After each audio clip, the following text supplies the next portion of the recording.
চলে আসো আয় এবার ঠাকুরকে আগে নমস্কার ওই দুই জায়গাটায় নমস্কার করো শোনো দাঁড়াও তারপরে শোনা বলবো শোনা এবার কোনটা পঞ্চাশ সেটা করো হ্যাঁ চল দাঁড়াও ভেবে চিনতে ঠিক আছে চিন্তা কিন্তু আকার বাকার বামের বো 80-90 পুরে সব শোনো দাঁড়াও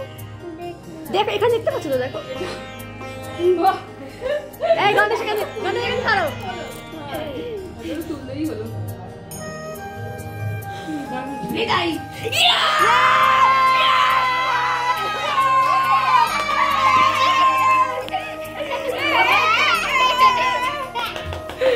কোলে নিয়ে রাখো হ্যাঁ এবার তো এবার ওটা রাখো রাখি আবার করবো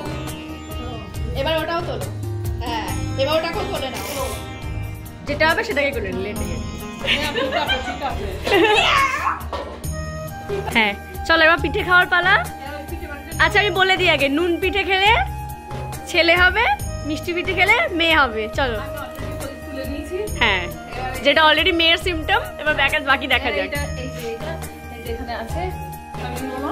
আমি জানি না কোনটা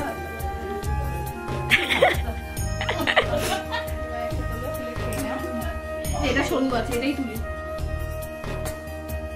এই তুলে দিই না রামুটা দুকিও বাটি ওদিকে ফেল হ্যাঁ নাকি একটা চামচ দেবো হ্যাঁ এই তো রে মিষ্টি আর একবার আরেকটা খাবিয়ে দেখ আরেকটা ভিতরে খেয়ে দেখ বড় করে কামড় দেখ হ্যাঁ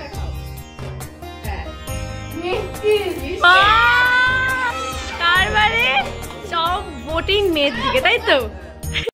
স্বাদের কিছু নিয়ম থাকে যেটা মানে খাবারটা বাচ্চাদেরকেও খাওয়াতে হয় আর সেই খাবারই আমি খাওয়ার পর মানে খাওয়ার মাঝখানে এখানে দেখো সোনামা বসে রয়েছে আর গণেশ বসে রয়েছে আমি ওদের দুজনকে খাইয়ে দিচ্ছি আর পাশে আমার সোনামা রয়েছে সোনামা বলছে সমস্যা আমি একটু মিষ্টি খাবো তাই আমি একটু ভাত খাওয়ানোর পর মিষ্টি খাইয়ে দিচ্ছি প্রথমে গণেশকে খাওয়াতে দিচ্ছিলাম গণেশ বলছে না আগে বুনুকে খাওয়াও তারপর আমি খাওয়াবো আমার খাওয়া দাওয়া শেষ হওয়ার পর আমি চলে গেলাম ছাদে আর দেখো এখানে মুস্কান আমার ভিডিও করছে ফ্রন্টে আর পেছনেও কিন্তু একজন ভিডিও করছে সেটা হচ্ছে গণেশ ও বলছিল কাকি তুমি সামনের দিকে এগিয়ে যাও আমি তোমার পেছন দিক দিয়ে ভিডিও করছি আর সামনের দিক দিয়ে মুস্কানও ভিডিও করছে আমি তখন নিজেকে মনে করছিলাম যে আমি কত বড় একটা সেলিব্রিটি মানে আমার একটা ফিল হচ্ছিল যে আমার সামনে ক্যামেরা পেছনে ক্যামেরা মানে কী যে বলবো তোমাদেরকে দেখো এখানে যেটা মেন কথা আমি যেটা বলতে আসলাম আসল কথা তো ভুলেই যাই দেখো এখানে রান্না হচ্ছে স্বাদের রান্না আর আমি সেটাই দেখতে এসেছিলাম আর সেটা ভিডিও ক্যাপচারে তোমাদেরকেও দেখাচ্ছি এখানে অনেক কিছুই রান্না হচ্ছে সেটা হচ্ছে মাছ মাংস ডাল ভাত আরও অনেক কিছু মানে আমার সব কিছু এখন মনে পড়ছে না এরপর আমরা নিচে চলে এসেছি আর দেখো আমি শাড়িটা পাল্টে নিয়েছি এখন অন্য শাড়ি পরেছি আর শাড়িটা অন্য শাড়ি পরার কারণ একটাই কারণ যে ওই শাড়ি পরে ফটো তোলা হয়ে গেছে আর আমরা মেয়েদের তো মনে হয় একটা শাড়ি পরে ফটো তুললে এবার সেটা পুরনো হয়ে গেছে আরও একটা নতুন শাড়ি পরি সেই কারণেই আমি ভাবলাম শাড়ি তো রয়েছি তো আর একটা শাড়ি পরে নিই আর এখানে দেখো মুস্কান আমাকে সাজাতে ব্যস্ত আর আমিও চুপটি করে বসে রয়েছি বেশ ভালোই লাগছে ও সাজিয়ে দিচ্ছে মানে আমাকে সবাই ঘিরে বসে রয়েছে আর আমি এখানে একা বসে আছি আর সবাই সাজিয়ে দিচ্ছে এরপর আমাদের খাওয়া দাওয়ার পর্ব আর সেই কারণেই দাদা আর গণেশ সেই খাওয়াগুলো গোছাচ্ছে আর এই দিকে দেখো দিদির বাবা মা স্যালাড কেটে নিচ্ছে এই সাইডে সবাই এখানে প্রায় কাজে ব্যস্ত আর আমি এই সাইডে দেখো সোনামাকে খাইয়ে দিচ্ছে আর কি যেন একটা বলছিলাম খেয়াল নেই এই পাশে মুস্কান খেতে বসেছে বাবা বসেছে আর এই পাশে জামাইবাবু আর সোনামা আর ওই সাইডে বসেছিল আমার হাজব্যান্ডের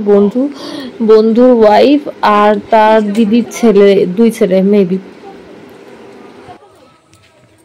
এদিকে একটু হাই হ্যালো করবেন আপনারা এই যে মাছটা পড়ে গেছে আমি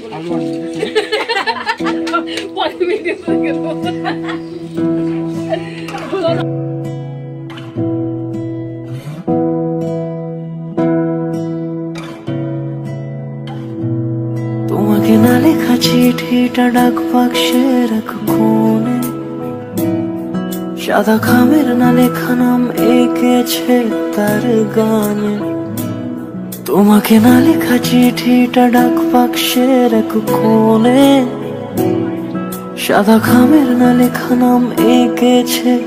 তার গানে। সেই চিঠি যত লেখা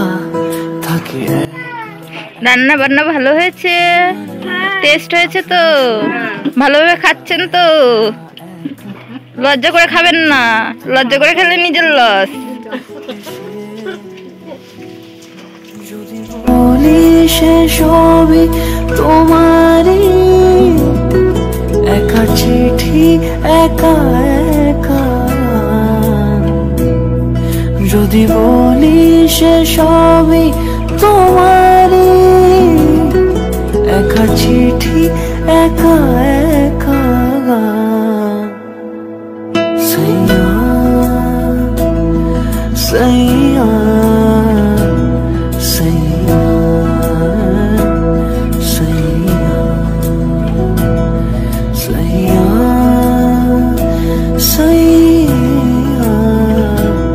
सैया सैया।